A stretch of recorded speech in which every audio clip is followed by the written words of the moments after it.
morning, students. Welcome back to WTJ News. I'm your host, Taylor Grease. I'm the better host, Chase Brittingham. For today's segment, we are going to be addressing how social media actually affects the teens in today's society. First, I'm going to talk about the trends that have gone on social media over the past couple of years. First, there's a trend that went around on Tumblr called #Don'tEat.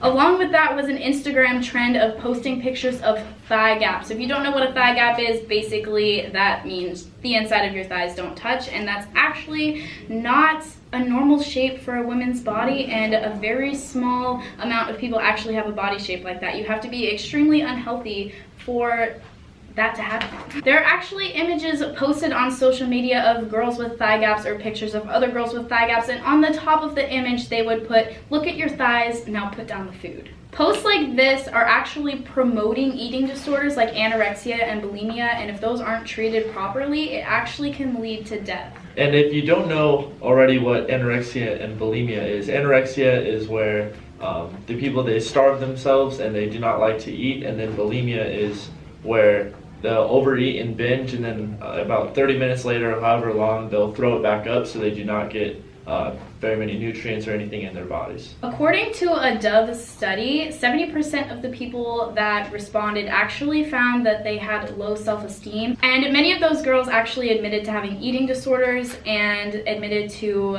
cutting, or actually developed into bad habits of smoking and drinking. Even though social media isn't the only factor in today's society creating eating disorders, it definitely has accelerated the issue.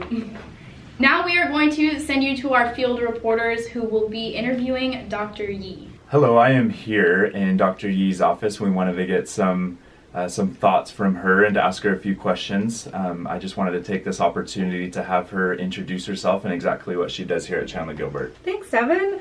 Hi, I am Dr. Yi. I am the lead residential sociologist, so that means I'm a full-time faculty member here at Chandler Gilbert. I have degrees in sociology and educational leadership and policy studies, all of them from Arizona State University.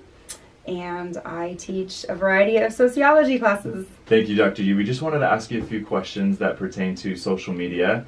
The first one is how has social media impacted society in a negative way? Sure, great question. So we see social media definitely having a both positive as well as negative effect. One of the big negative effects is that we see more people interacting less and less on a face-to-face basis than more, and interacting more with their technology. So it's more of the, like looking at your phone instead of actually having a conversation with people, less eye contact, which, a lot of our communication is with body language.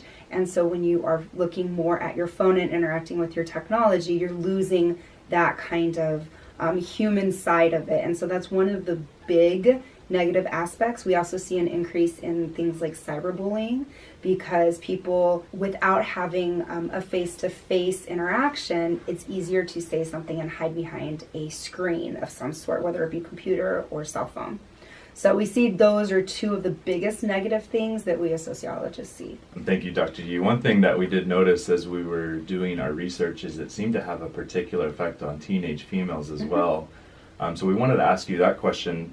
What effects has it had specifically on teenage females, specifically like body image, self-esteem? So with the media, with social media specifically, we're constantly bombarded with different images of what we are supposed to look like, and that has very significant ramifications, especially for younger teenage females.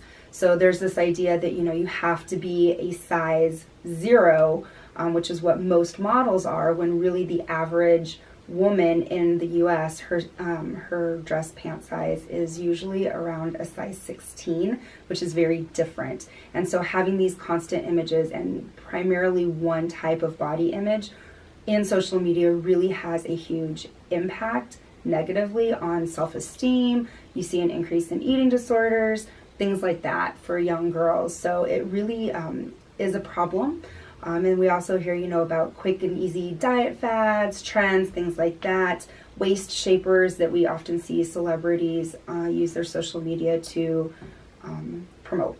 So it can be very problematic, and it is definitely an increasing problem, specifically for teenage girls. We just wanted to end with one final question. You have a particular opinion about this especially, but how have you seen social media change society from, let's just say, your generation to the generation that you teach in your classroom? Well, my generation, when we came over in covered wagons and with chalkboards and things like that, just kidding, we definitely see social media having, and just media kind of in general, having a huge impact. Often, I remember in my generation being taught using literally overhead projectors and chalkboards, where now I'm able to incorporate a variety of clips using things like YouTube, Facebook, Instagram into my classes, so it makes it much more relevant.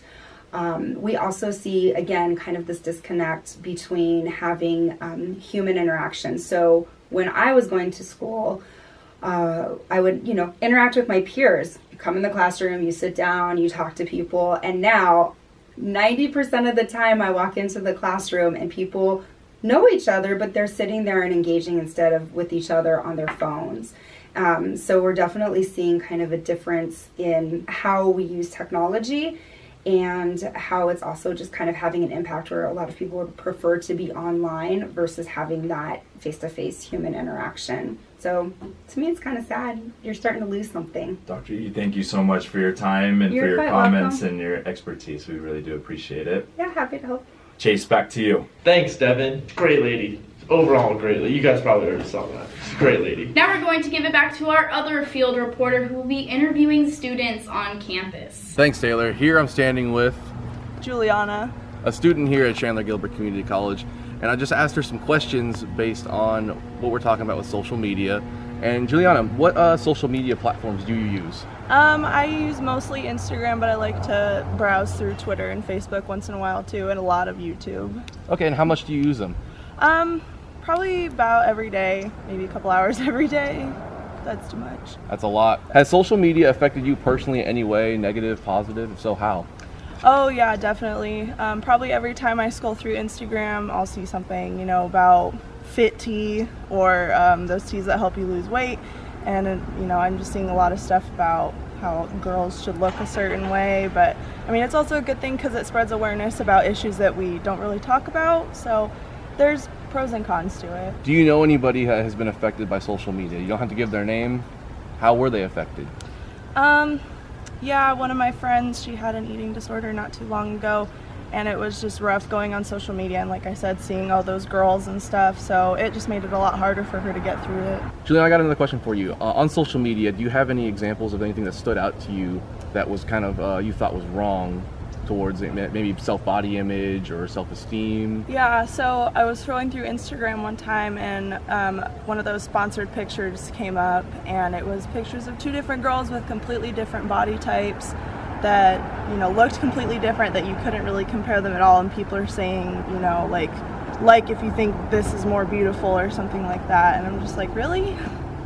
They're completely different, so I feel like you can't compare them like that. Juliana, did you know that since 1970, eating disorders have increased drastically by 400%? 400%? Yes. And over 50% of teen girls and 30% of teen boys use unhealthy weight control behaviors such as skipping meals, fasting, smoking cigarettes, vomiting, and taking laxatives. That's teens. Teens, not adults, teens. That's awful. And around 30% of 10 to 14-year-olds are actively dieting. 10 to kids. 14? Yes. Over 20 years ago, the diet business was not as profitable as it is now. Much of this relating to the media. Today, the industry consists of over $33 billion each year. That's it from over here. Back to you, Chase. Thanks, Nick. So from the information we have gathered, it is apparent that social media is a big factor in teens in today's society. So students, just be mindful of what you post online because you never know who it's going to affect. Just remember that everything you put on the internet, even if it's deleted, it never actually goes away. So from all of us at WTJ News, thank you for tuning in to our broadcast, and we will see you next time.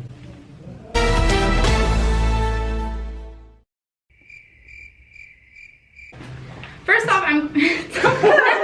Going like this. That was good. Cost you one double minutes. The whole thing. Okay. God damn it. Answer to...